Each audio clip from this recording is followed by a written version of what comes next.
Assalamualaikum warahmatullahi wabarakatuh. Salam olahraga dan doa terbaik untuk teman-teman semua dimanapun berada. Arema FC yang sudah mendatangkan pemain dari Brasil, Paulinho Moslin dan juga Valdesi Moreira, bukan pemain asing terakhir yang akan direkrut Arema. Seperti kita ketahui bersama bahwa Arema masih memiliki 2 slot pemain asing. Hal itu pun diungkapkan oleh General Manager Arema FC Yusrinal Fitriandi yang menyampaikan bahwa masih ada 2 pemain asing yang akan didatangkan nanti, dan pemain tersebut bukan sosok penyerang. Singo Edan akan memaksimalkan Dalberto Luanbelo untuk mengisi posisi ujung tombak. Posisi 2 pemain yang akan datang tersebut adalah stopper dan gelandang bertahan. Dari 2 pemain yang akan datang tersebut, salah satunya pernah bermain di Liga Indonesia, sedangkan satunya sama seperti Paulinho Moslin dan juga Valdesi Moreira belum pernah bermain di Liga Indonesia. Sementara untuk gelandang bertahan, saat ini sebenarnya Arema memiliki sosok Pablo Oliveira. Namun Pablo Oliveira yang mengalami cedera diperkirakan cukup panjang pemulihannya. Sang pemain membutuhkan waktu yang tidak sebentar. Pemain berposisi gelandang itu sebelumnya melakukan pemulihan, namun pihaknya belum bisa menyampaikan siapa pemain tersebut sebelum dilakukan tanda tangan kontrak secara resmi. Hanya disampaikan bahwa dalam waktu dekat sudah datang pemain tersebut, dan ini akan menutup aktivitas transfer Arema FC di bursa transfer musim ini untuk melengkapi 8 pemain asing, sehingga bersama Pablo menjadi 9 pemain asing. Sementara kami kutip dari transfermarket.co.id, salah satu pemain yang belum pernah bermain di Indonesia dan dirumorkan bakal bergabung dengan Arema FC adalah Odivan Kuric. Pemain yang saat ini bermain di klub Nautico dan baru saja berakhir kontraknya, berasal dari Brasil, di mana kita ketahui bersama bahwa Nautico adalah salah satu klub yang pernah ditangani oleh pelatih baru Arema FC, Marco Santos. Odivan Kuric yang berusia 26 tahun memiliki postur menjulang tinggi 190 cm dengan posisi sebagai bek tengah atau stopper. Bila memang benar terrealisasi kabar tersebut, tentu saja kehadiran Odivan Kuric akan memberi dampak yang cukup besar bagi Arema FC di musim 2025-2026 mendatang. Arema FC akan memiliki bek jangkung yang diprediksi dapat dengan mudah memenangkan duel di udara. Terlebih, long ball terkadang masih menjadi kebiasaan beberapa klub di Liga 1. Postur jangkung Odivan Kuric dapat dimanfaatkan untuk mencetak gol jika Arema FC mendapat peluang berupa tendangan bebas atau tendangan sudut. Akan tetapi, sebagaimana dikutip dari data transfermarket.co.id, Odivan Kuric tak banyak mencatatkan menit bermain bersama Nautico. Ia hanya mengemas 6 laga bagi Nautico di semua kompetisi musim 2024-2025 yang lalu.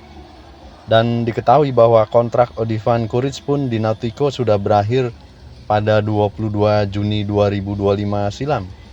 Dengan begitu Arema FC bisa mendatangkannya secara cuma-cuma di awal musim 2025-2026 ini.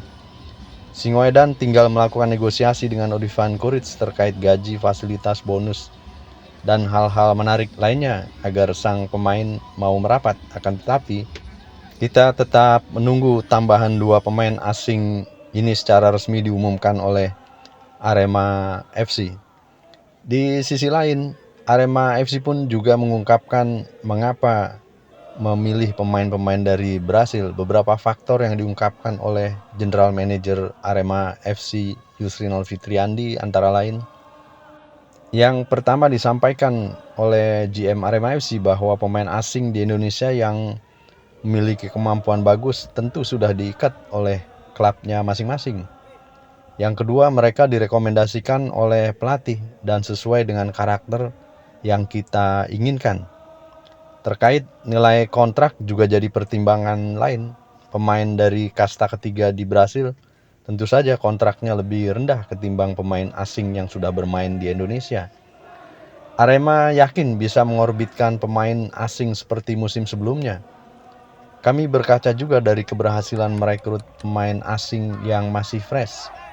Sebelumnya Arema juga berhasil menaikkan pamor Carlos Fortes, Adilson Maringa, Gustavo Almeida, hingga yang terakhir William Marsilio.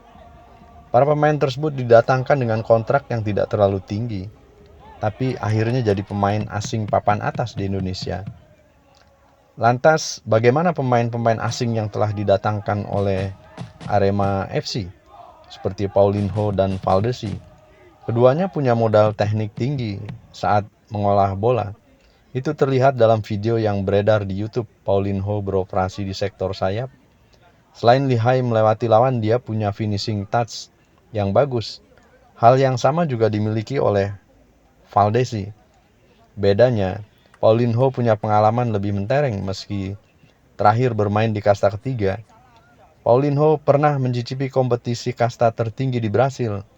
Dia pernah bermain untuk Grêmio di 2013. Terakhir dia merasakan kasta tertinggi saat membela Juventude di 2022. Selain kemampuan pemain-pemain dan juga nilai kontrak yang cukup murah bagi Arema FC, usia pun jadi pertanyaan. Hanya saja ada satu hal yang kini jadi pertanyaan, yaitu usia kedua pemain asing itu. Sudah berkepala tiga, artinya tidak muda lagi. Kalau misalnya Odivan Kuric berhasil didatangkan oleh Arema FC, maka ia termasuk salah satu pemain asing yang muda bagi Arema FC. Sementara dua pemain lainnya dikhawatirkan masa kemasan mereka sudah berlalu.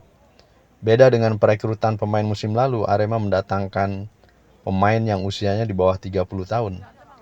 Namun, manajemen Arema FC yakin dua rekrutan asing ini bisa on fire di Liga 1. Selain punya pengalaman, secara stamina juga pemain masih terjaga. Di awal Juni mereka masih bermain di kompetisi kasta ketiga Brasil. Tinggal bagaimana mereka beradaptasi dengan sepak bola Indonesia. Menarik untuk kita tunggu realisasi dua pemain asing tambahan Arema FC, yang salah satunya dirumorkan adalah Odivan Kuric, sedangkan satunya pemain yang pernah bermain di Indonesia. Kita tunggu beberapa waktu lagi, Arema FC akan mengumumkan segera kedua pemain tambahan tersebut sekaligus menutup rekrutmen pemain asing karena sudah memenuhi kuota sebanyak 8 bahkan 9 pemain dengan Pablo Oliveira yang mengalami cedera. Semoga bermanfaat informasinya. Terima kasih keikhlasan teman-teman telah menyaksikan video-video kami. Sampai berjumpa pada video-video kami selanjutnya.